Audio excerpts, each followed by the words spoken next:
사랑하는 성도님들께 제가 여쭤보고 싶습니다. 제가 잘생겼습니까? 감사합니다. 네, 잘생겼다고 이렇게 대답해 주셔서 감사한데요. 제가 이게 비슷한 나이 또래 분들 있잖아요. 그런 분들한테는 인기가 별로 없어요. 그러니까 사실 아직도 이제 독거노총각으로 이렇게 살아가고 있는데, 어르신들은 인상이 그렇게 좋다고 좋아를 하세요. 그래서 얼마 전에 있었던 일입니다. 제가 한 권사님 가게에 들어갈 일이 있었어요.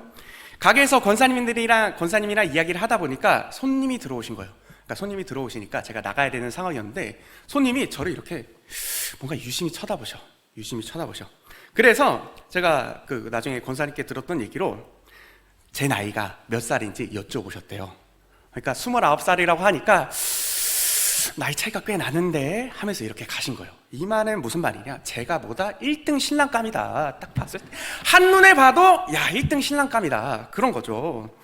제가 평생에 이런 일이 없었어요. 제가 중고등학교 때도 그렇고 대학생 때도 누가 저를 좋아한다든가 뭐 호감이 생겼다든가 그런 일이 없었는데, 요새 이런 재미있는 일들이 많이 생겨나네요. 다 성도님들께서 간절하게 믿음의 배우자를 위해서 기도해 주신 덕분이라고 저는 생각합니다. 네, 제가 왜 이런 얘기를 하느냐, 쓸데없는 이야기가 아니고 오늘 본문의 내용이 바로 그 내용이기 때문입니다. 오늘 본문 이전에 나오미의 인생은 완전히 텅 비어 버렸습니다. 사랑하는 남편, 아들 모두 죽어버렸죠. 이제 그에게 남았던 것은 이방 여인 며느리였던 룻 하나였습니다. 그리고 그들은 나오미의 고향이었던 베들레헴으로 돌아오게 됩니다. 이제 고향으로 돌아왔으면 어떻게 해야 되죠? 먹고 살아야 되죠.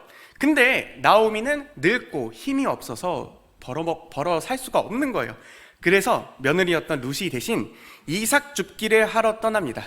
여기서 말하는 이삭 줍기란 이스라엘의 율법 중 하나예요.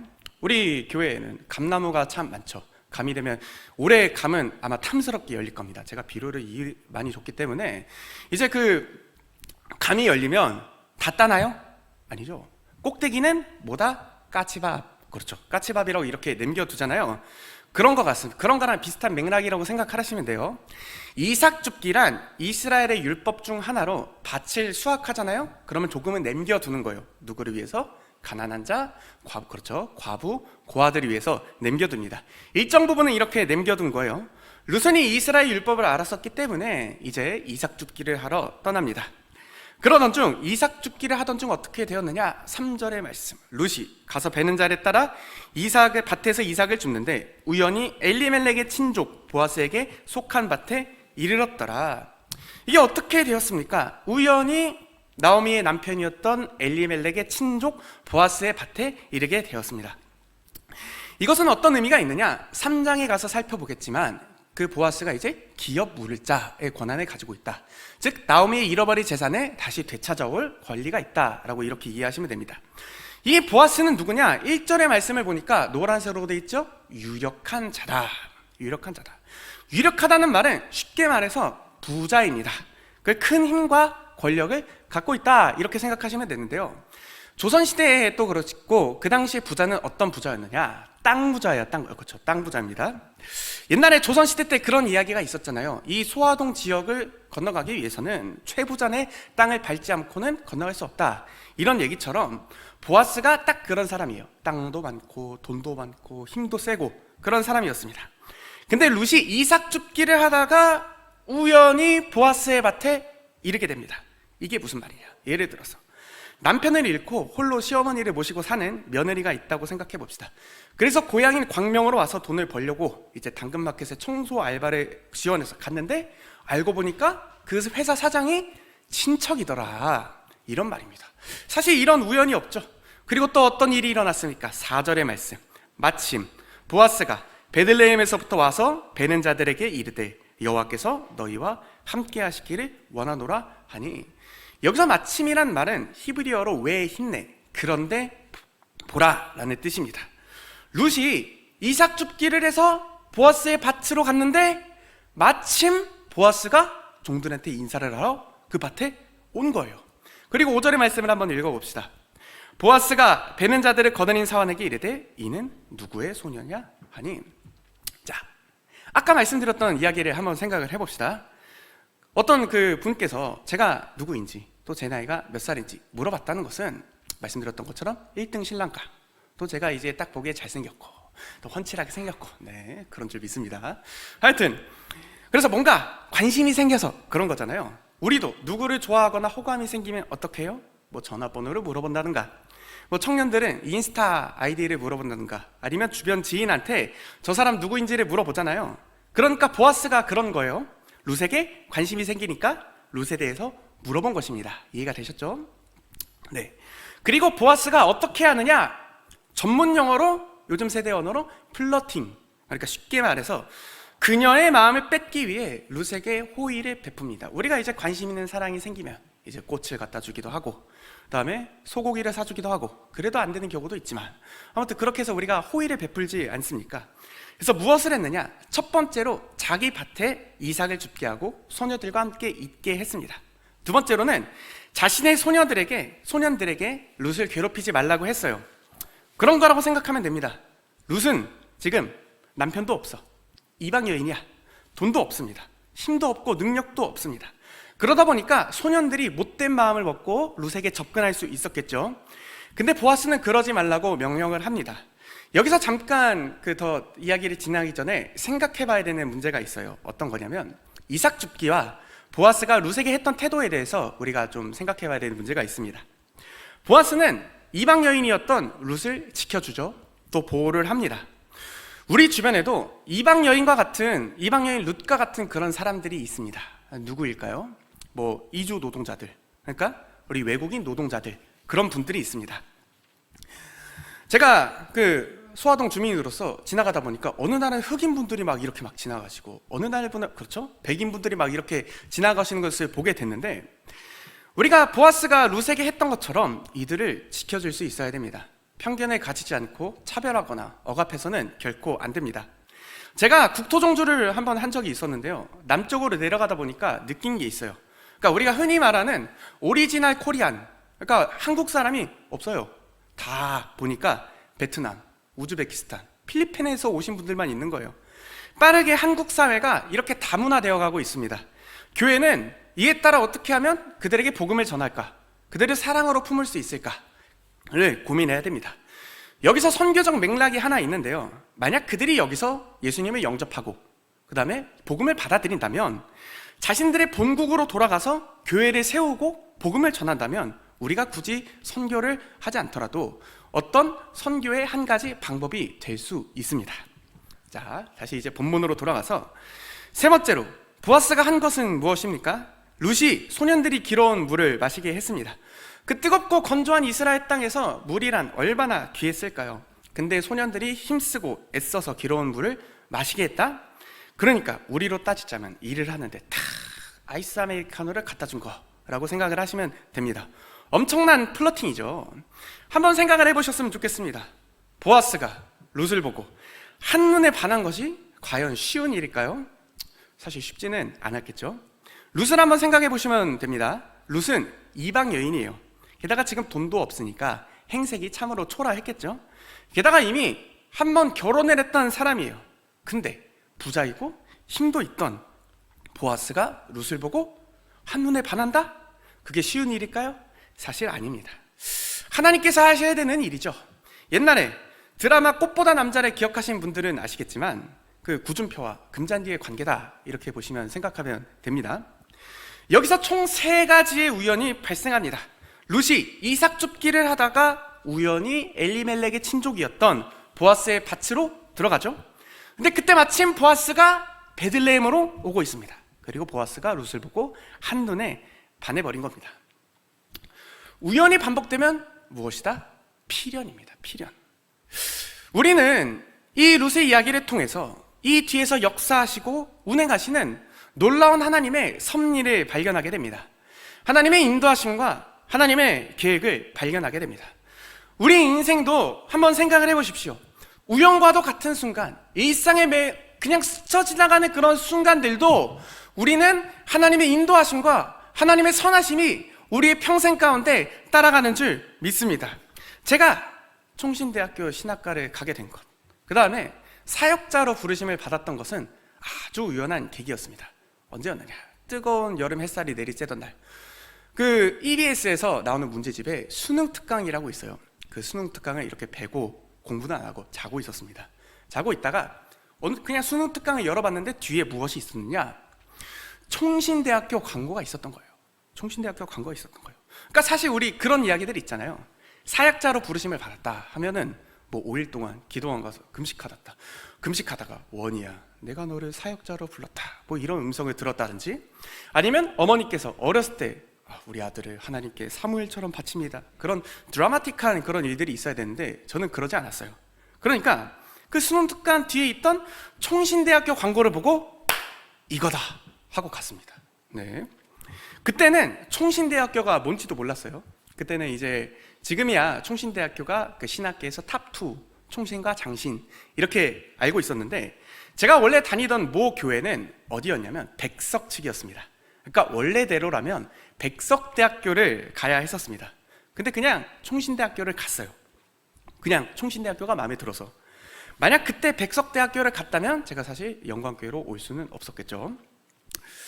우연히 봤던 총신대학교의 그 광고를 통해서 하나님의 부르심을 받았던 것처럼 우리 인생의 여러 우연과 같은 순간도 하나님의 섭리와 하나님의 인도하심이 우리 평생에 따라오는 줄 믿습니다. 성도님들 가운데도 이런 하나님의 섭리와 하나님의 인도하심을 경험하시기를 간절히 소망합니다.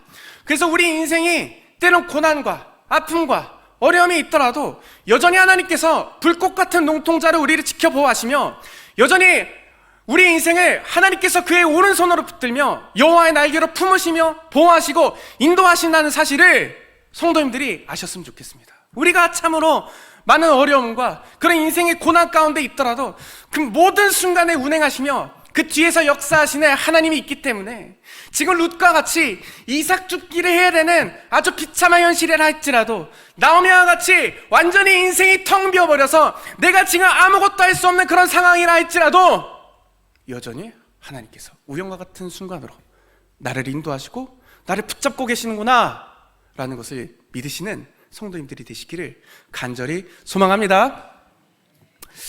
그렇다면 이 하나님의 섭리와 인도하심을 믿는다고 해서 우리는 그냥 두 팔 벌리고 하나님 알아서 해주세요 라고 가만히 있으면 될까요?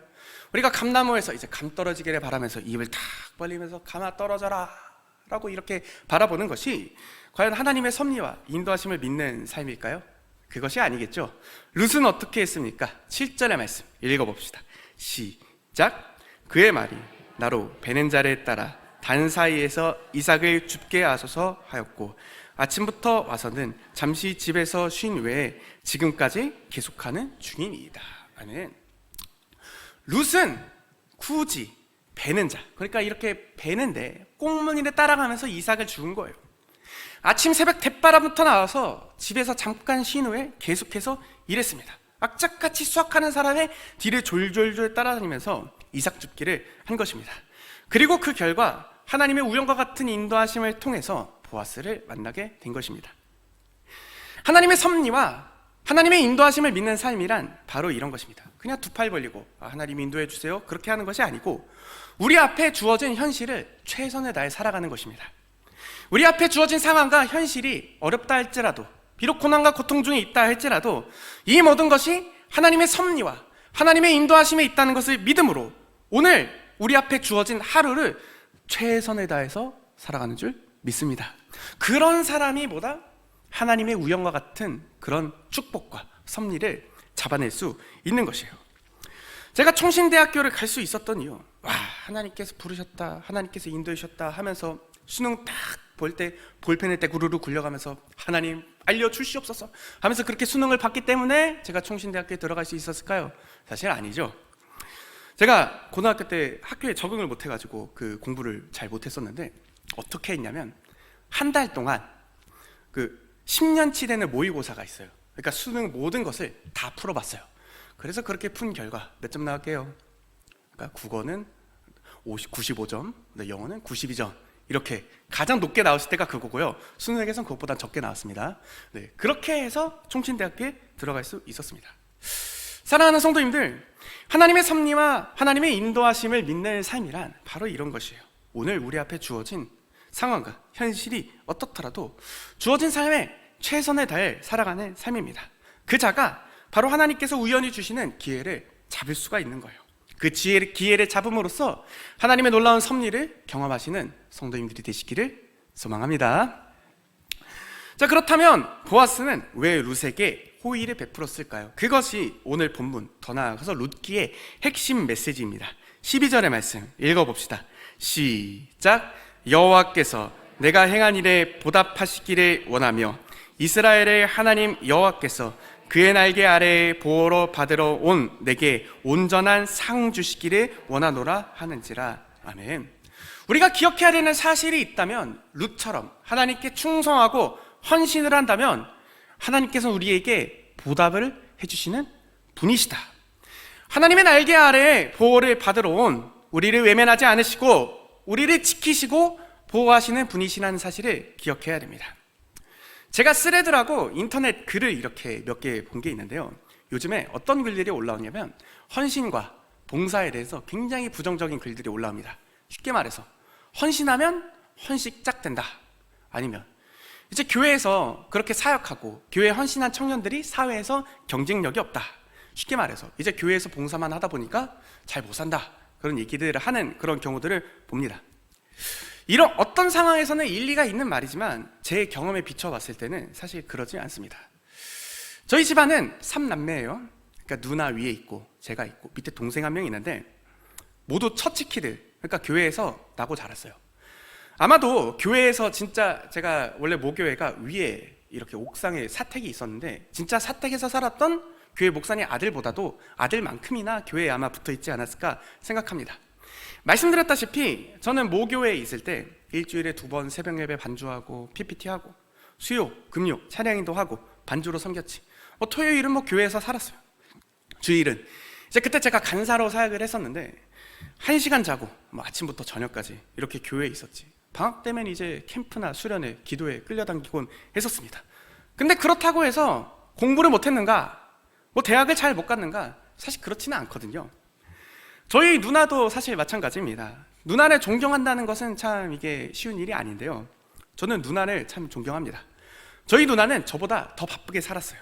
교회 사역도 하고 학교 기독교 동아리 사역도 하고 방학이면 단기 선교 갔다 오고 박사 과정에 있으면서 교회의 거의 모든 사역을 감당을 했었어요. 특히나 누나가 중고등부 사역을 이렇게 감당을 했었는데요, 사역하는 걸 보면 저보다 사역을 잘해요. 그래서 그 모 교회 중고등부가 날마다 부흥하는 것을 저는 보았습니다. 그런데 그렇다고 해서 누나가 공부를 못했는가, 대학을 잘 못 갔는가, 사회에서 경쟁력이 없었는가, 그렇지는 않습니다.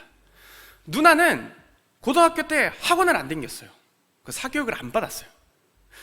그래도 공부 열심히 해서 좋은 대학 가서 척척 박사 돼서 지금 전염병 연구소에서 이렇게 잘 일하고 있습니다.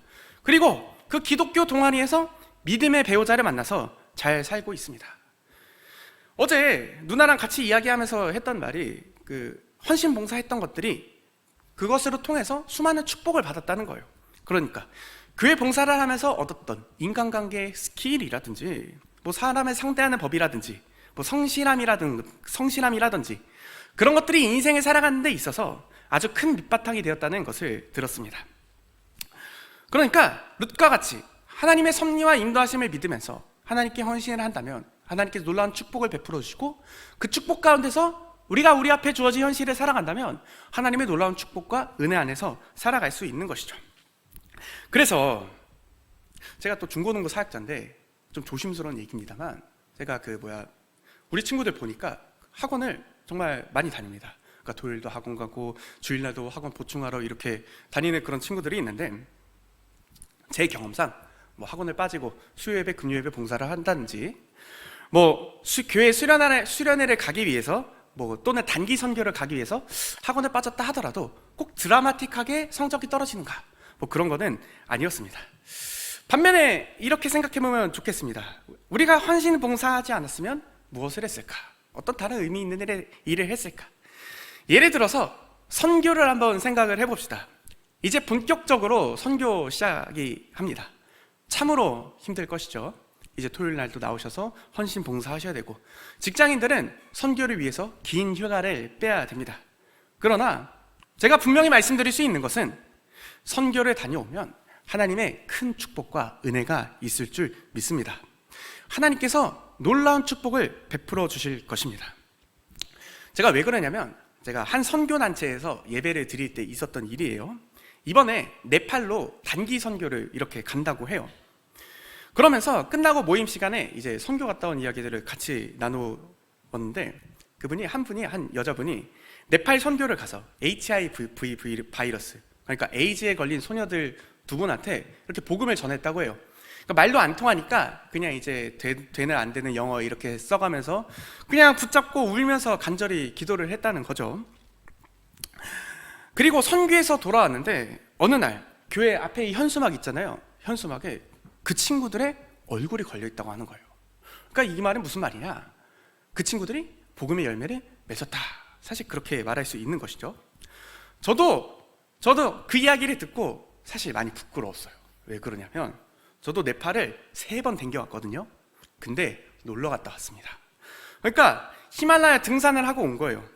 여행을 다닌다는 게 잘못됐다고 얘기하는 게 결코 아닙니다. 그러나 그렇게 여행을 다녀와서 남는 게 있냐라고 한다면 사실 자신 있게 대답하지 못해요.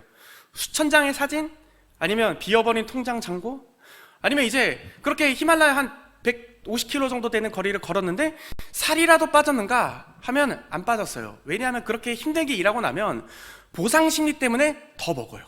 그래서 오히려 더 쪘던 그런 기억이 있습니다. 한번 생각해 보셨으면 좋겠어요. 과연 무엇이 의미 있는 일인가? 무엇이 더 가치가 있는 일인가? 물론 제가 선교를 갔지 않은 것은 못 간 겁니다. 왜냐하면 제가 원래 다니던 모 교회에서는 선교에 대한 비전이 없었어요. 그러니까 방학이면 어디를 가느냐? 기도원을 가든가 아니면 캠프를 가든가 수련회를 갔지 선교에 대한 것을 생각을 못했기 때문에 그런 기회가 없어서 선교를 못 가게 된 것입니다. 제가 말씀드리고자 하는 것은 선교를 안 가시면 죄다, 그런 건 절대 아닙니다. 여러 여건과 환경 속에서 못 가시는 것을 잘 알고 있습니다. 저도 못 갑니다. 왜냐하면 교회를 지켜야 되기 때문에 못 가지만, 그러나 분명하게 말씀드릴 수 있는 것은 선교를 가면, 제가 그 선교단체에서 그런 수많은 간증들을 들어보니까 하나님의 은혜가 있을 줄 믿습니다. 하나님께서 놀랍도록 쏟아지는 축복을 베풀어 주실 줄 믿습니다. 네, 제가 그 선교단체에서 그렇게 1년 단기 선교 가시고 장기 선교 가신 그런 청년들을 보니까 그렇게 선교했다고 해서 사회 경쟁력이 없다든가 삶에 어려움이 있다든가 그런 게 아니거든요. 정말 그 드라마틱한 일들과 하나님의 인도하심과 섭리가 그렇게 차고도 넘치는 것을 저는 보게 되었습니다. 제가 이렇게 확신 있게 말씀드릴 수 있는 부분은 오늘 본문을 살펴보면 하나님은 째째한 분이 아니세요. 하나님께 헌신하고 충성하는 자에게는 흔들어 차고도 넘치는 복을 베풀어 주시는 분이다. 네, 맞습니다. 계속해서 보아스는 룻에게 플러팅, 그러니까 호의를 베풉니다. 같이 식사를 할 수 있도록 하고 볶은 곡식을 주었으니까 어땠습니까? 14절의 말씀, 룻이 배불리 먹고 남았더라. 그리고 자기 밭에서 이삭을 줍게 했는데 곡식 다발에서 뽑아서 직접 이렇게 준 거예요. 그리고 그 결과 어떻게 되었습니까? 17절의 말씀, 룻이 밭에서 저녁까지 줍고 그 주운 것을 떠니 보리가 한 에바쯤 되는지라. 성도님들, 한 에바는 22리터입니다. 대략 이 정도입니다. 네, 이게 20리터거든요. 이거에서 2리터 정도가 더 많다고 생각하시면 돼요. 이게 결코 적은 양이 아니죠. 제가 처음에 5층에 들어갔을 때 한 할머니로부터 쌀을 받았는데 한 이거의 절반 정도 받았어요. 근데 그거를 5개월이 지난 지금도 아직 다 못 먹은 거예요. 그러면 물어보실 수 있죠. 전도사님은 도대체 뭘 잡수시고 살이 그렇게 찌셨느냐 물어보신다면, 새벽 예배 끝나고 들리는 1층에 있는 아이스크림 할인점이 문제라고 저는 이렇게 말씀드리고 싶습니다. 항상 새벽 예배 끝나고 나면 배가 고파요. 그래서 항상 단 거를 이렇게 찾게 되는데 그러면 안 되겠죠. 사랑하는 성도님들, 이 한 에바의 축복을 받으시는 성도님들이 되시기를 소망합니다. 하나님께 헌신하고 하나님께 충성을 다하는 바로 그 자에게는 하나님께서 흔들어 차고도 넘치는 복을 베풀어 주시는 줄 믿습니다. 제가 말씀드리고자 하는 것은 성도님들, 이제 목숨을 걸고 헌신하십시오. 물론 목숨을 걸고 헌신해야 되지만 가정, 직장 다 때려치고 교회에 헌신하십시오. 모두 신대원 가시고 모두 선교 나가십시오. 이런 이야기를 하고자 하는 것은 아닙니다.